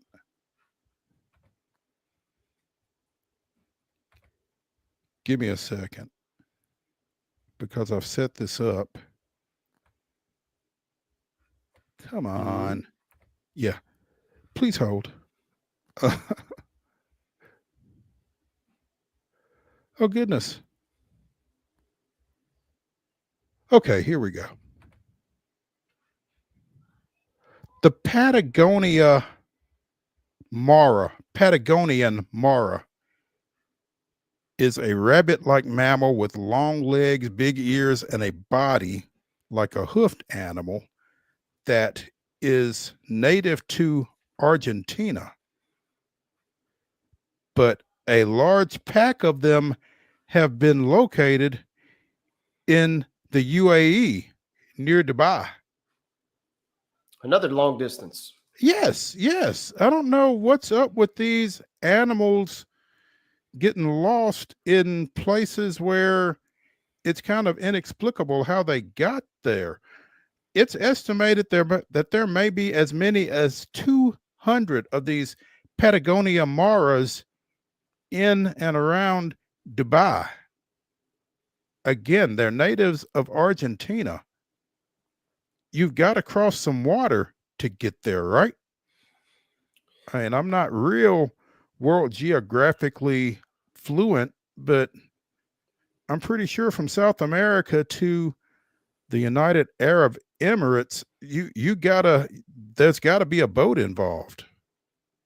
Got to be a boat, Hey, I mean, I don't want to throw shade, but my immediate thought was, I got to check with our guy Bob Learn, who just moved over there. I gotta see what he's been up to. There we go. But the good news is, though, it sounds like this has been going on for a little bit, so it wasn't as if he just had I think this kind just brought him over there. Yeah, I think this kind of predates Mr. 300. I don't think you can implicate him in this. But yeah, the Patagonia maras first appeared publicly in 2020. A request for information on their sightings first made a summertime issue of the Dubai Natural History Group's monthly newsletter. They'd been seen on an island near Abu Dhabi.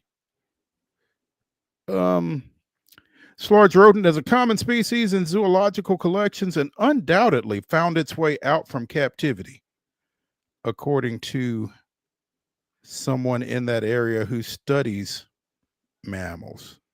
I love this too. Kind of like our story a moment ago. The numbers suggest they're growing. They're breeding.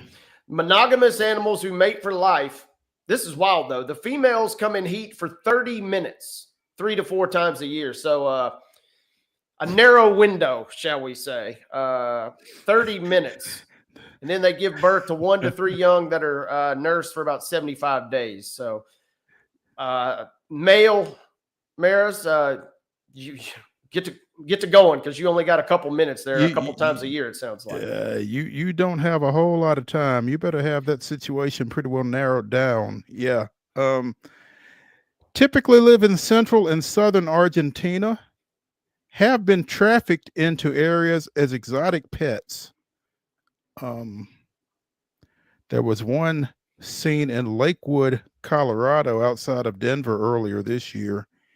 And there was one found in a trunk of a vehicle heading from Greece into Turkey in a suspected trafficking attempt. Why are you trying to sneak animals from one country into another?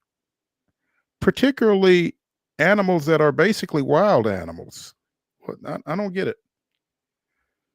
That's wild and wacky for sure. And as we've seen in previous weeks, can get you in some hot water. It really can if you're not careful. Yep, it can get you in jail. So watch your step when you're trying to transport animals into countries that don't necessarily want them. Shoe stealing weasel. You got my attention. Videoed in Japan. A weasel has been sneaking into a kindergarten, apparently. They thought they had a shoe thief until they installed security cameras and detected a weasel stealing shoes. Oh, yeah. He's ripping and running right there. There we go. It's great. It turned out not to be a human being, said Fukuoka deputy police chief. I'm not trying this name, but yeah, it's custom in Japan to take off your shoes when you enter a home or a building, I guess. And so there was a place where your outside shoes are kept and inside shoes are kept. You take off your outside shoes, you put on your inside shoes, and you go to class, I guess, if you're a kindergarten student. Well, there were like 15 shoes that had gone missing. And after 3 days of this activity, there were Again, security cameras installed, and they caught the culprit, a weasel. The shoe-loving weasel only took the white indoor shoes made of canvas, likely because they're light to carry. Stolen shoes were never found. Neither was the weasel. He's still on the loose, but his feet are taken care of apparently. So yeah, he's strutting around. When you first started going down this story, my immediate thought was our guy in Greece a couple months ago. We talked about on the show that was breaking into people's houses and sniffing shoes. Yes, yeah. And I thought maybe he had, he was talking a big game and saying the right things back then, but I thought maybe he was taking his game to the next level. Maybe, yeah. You know what? Now I'm going to Japan and I'm stealing shoes. So it's good to know at least it's just a weasel. That's the culprit. A weasel. You shoe stealing weasel? Yeah. Sounds like an insult. It's an accurate description. Gonna be some big New Year's Eve fireworks in Macon, Georgia this year, apparently, involving a hotel that's been vacant since 2017. The Macon Bibb County Commission purchased a vacant hotel in a federal bankruptcy proceeding, spent $4.5 million last year to buy the hotel. They've hired a demolition firm at a cost of another 2.6 to blow it up. The hotel was opened in 1970, never was a financial success, was seized in 1991 as part of a fraud and money laundering scheme. There we go. Yeah. Linked to a bank that was accused of helping Saddam Hussein hide Iraqi oil profits and backing Oliver North's arms deal with Iran. Most recently, the hotel operated as the Ramada Plaza, but again, it has been vacant since its 2017 closing. Designed by the same guy who designed the Fontainebleau in Miami Beach, among other Miami Beach hotels. City officials say that the hotel is not structurally sound, cannot be renovated, so they're going to blow it up. They've not figured what they're going to do with the land once cleared, but folks around the property are a little concerned as to the impact of the explosion, including the Christ Episcopal Church, located less than 2 blocks from the hotel. Sanctuary was built in 1851. They are asking locals to move cautiously, noting that they have historic stained glass windows and will celebrate their 200th anniversary in 2025. So it's an eyesore. It's an eyesore to the whole community. We would love to have something else there. We just want to make sure that our church doesn't get blown up on our bicentennial. Yeah, I mean, you're trying to have midnight mass, and all of a sudden you just hear this massive rumbling going on New Year's Eve, and then your building starts shaking, and your stained glass starts breaking. Yeah. Oh man, yeah. Talk about some miracles at work there. That could be crazy. Also, I love the fact going back to the '90s with Saddam and the oil profits. I love that. Hey, where's a city that we could stash a bunch of money and try and cover our tracks? Oh yeah, Macon, Georgia. Macon, Georgia. Yeah. I mean, that's pretty random, I would imagine. So that's kind of job well done on their end.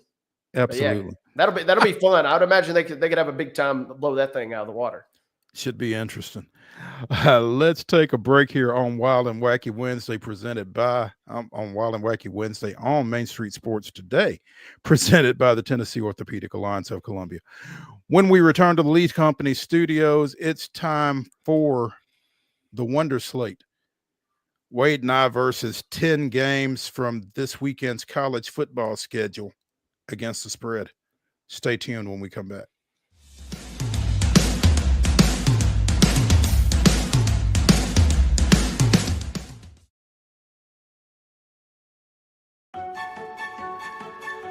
So, you want to be a part of the Busy Bee team, huh? Well, how do you see yourself fitting into the organization? Oh, I get it. You want to be a weather beater.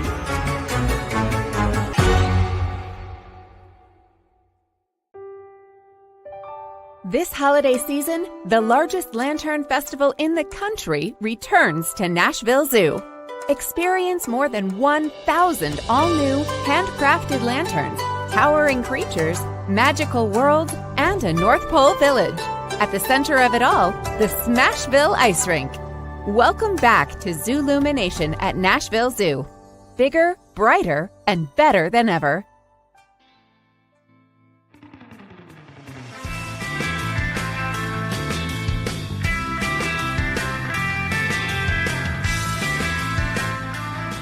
It's time for the final segment here on Wild and Wacky Wednesday, presented of Wild and Wacky Wednesday of Main Street Sports Today, presented by the Tennessee Orthopedic Alliance of Columbia. That's Wade Neely. I'm Maurice Patton. We're coming to you from the Lee Company Studios, and it is wrapping things up. The Wonder Slate. Again, Wade and I picking 10 winners from this holiday weekend's college football schedule against the spread. Not a great weekend for me, better for Wade. We'll see if I can, but better. We'll see if we can both get headed in the right direction this weekend. So, Wade, get us started. Let's get this thing started. And like you said, let the past be the past. Last weekend was so chaotic. The one that really stings me, though, is LSU had the lead and then gave up one late for Vanderbilt for the backdoor cover. But I digress. You do get a little treat if you want college football. We talked about how the NFL slate is tomorrow. But if you're looking for college football, we kick things off. There's a Thursday night matchup on our Wonder Slate, 6:30 on ESPN, Memphis at number 17, Tulane. And the Green Wave, Bo, are favored by 14 in this matchup. It feels like a lot, but it is in New Orleans. And Tulane's really got a lot to play for, as we discussed earlier in the show. But 14 feels like a lot. I don't know if I like Tulane by 14. Give me Memphis. I'm taking Tulane, but man, you're right. This just seems like a lot. And Memphis, this is a team, at the very start of the season, we thought maybe they were the team that could, make a run at that Group of 5 bid, but it hadn't gone their way. They seem like a classic up and down team. Tulane seems like they have everything to play for. Man, I wish this line was like 13 or 13 and a half. But I think Tulane finds a way to win it, maybe like 31-14. Who knows? It could turn into like in the 40s. But I'm going to take Tulane. I'm not happy about it, but the good news is I'll be in a tryptophan coma at 6:30 tomorrow night. Here's the thing. Both these teams are 9-2. I mean, Memphis is a win away from 10 wins, and I don't know when the last time is that they have. I mean, as much as Tulane has to play for, Memphis has almost as much to play for. So, again, wouldn't surprise me if Tulane wins a game. I just don't know if 2 touchdowns is the number. So I agree with you. It should be fun, and again, that'll be a good one to check out if you're looking for something other than NFL tomorrow. So that's Thursday. Friday, move into a couple of big rivalry games as we kick things off at 2:30 on ESPN. The Egg Bowl will see Mississippi State travel up to Oxford to take on the 14th Ole Miss Rebels. Ole Miss is favored by 26 in this game. A lot of crazy stuff can and has happened in the Egg Bowl. I think Ole Miss winning by 26 or more would just kind of extend that. But Mississippi State is so bad. 4 touchdowns, even in this rivalry game, doesn't necessarily feel out of the realm of possibility. Give me Ole Miss. Sorry, Dr. Bo, if you're listening, but I'm taking Mississippi State in this one. The only thing that does worry me is Ole Miss is, well, I say that. They've lost to some bad teams, but they're prone to trying to be bullies a little bit and try and rough up some bad teams. So that gives me a little cause for concern, but I'm taking Mississippi State. I think that'd be a little bit of a Thursday hangover, I think. I think everybody maybe be wobbling a little bit. It'll be an ugly game, a game only a fan of these two fan bases can enjoy truly. But I'll take Mississippi State just with the high number, and we'll check that one out. That's, again, at 2:30. Later that Friday night at 6:30 p.m., clean, old-fashioned hate as Georgia Tech goes to number 7 Georgia. Mo, the Bulldogs are favored by just under 20 at 19.5. Yeah, I think that's a pretty big number. And, you know, Georgia Tech has made a season of spoiling things for other folks. I don't think Georgia Tech wins this game, but again, I don't think Georgia wins it by 20. So give me the Yellow Jackets here. I want to pick Georgia, but I can't do it. Give me Georgia Tech as well. Georgia, you got to wonder a little bit, do they take their foot off the gas knowing that they're already in Atlanta no matter what, right? That potentially has got me a little nervous. And then they haven't looked great at all, really, against any of their non-conference teams, except for walloping Clemson at the start of the year. I think Tech finds a way to keep this close. I'm with you on Friday night. Roll right into Saturday. Big noon kickoff on Fox, which means it's 11 our time. Mo, do my Michigan Wolverines have the goods to go into the shoe and cover as a 21-point underdog versus number 2 Ohio State? I don't believe they do. I don't. I think Ohio State is going to come in here kind of miffed at their lot, you know, pending the Big Ten championship game as, you know, a number 5 seed right now. And so I think they're going to try to score some style points. I think they cover 21. I want to pick who am I kidding? I don't want to pick Ohio State. I'm not going to pick Ohio State. I'm picking the Wolverines in this game. I think the defense is good enough to keep this close in the winnable margin. I think they could even be within a touchdown, maybe by half, if the offense can come up with anything. I mean, anything. Caleb Downs, though, is just so explosive back there in a number of different roles for Ohio State. I don't think Michigan wins, but I think the defense is good enough to cover 3 touchdowns. The only thing I am worried about is if Ohio State gets a big lead, they're going to want to pour it on for style points and the fact they've lost 3 in a row to the Maize and Blue. So give me Michigan in that one, but I don't like it. Up next, also at 11 a.m., hot ticket in the streets of Nashville as the Vols come to town. Number 8 Tennessee is favored by 10.5 at Vanderbilt. Who you got, Mo?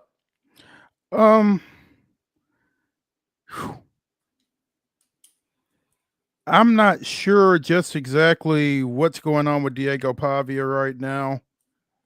And so I'm going to roll with Tennessee at 10.5. I mean, what is that, 31-20 as a cover? Yeah. Then the question becomes whether or not Tennessee can score 31. But, yeah, I like Tennessee here. I'm taking Tennessee, too. Just a little concerned, like you said, with Pavia, a little bit about Vanderbilt. They are going to be fired up for this game. There's no doubt. And I think there will be still a little bit of a Big Orange takeover, but nowhere near like we're used to seeing. I think Tennessee does cover this game, but I don't like picking them. But give me the Vols and 10.5 in that one. A couple more 11 a.m. kickoffs still on the docket. The Palmetto Bowl. This is a big game for a variety of reasons. Number 15, South Carolina, is at number 12, Clemson. And Mo, the Tigers are favored at home by 2.5. Man, I don't like the thought of picking Clemson,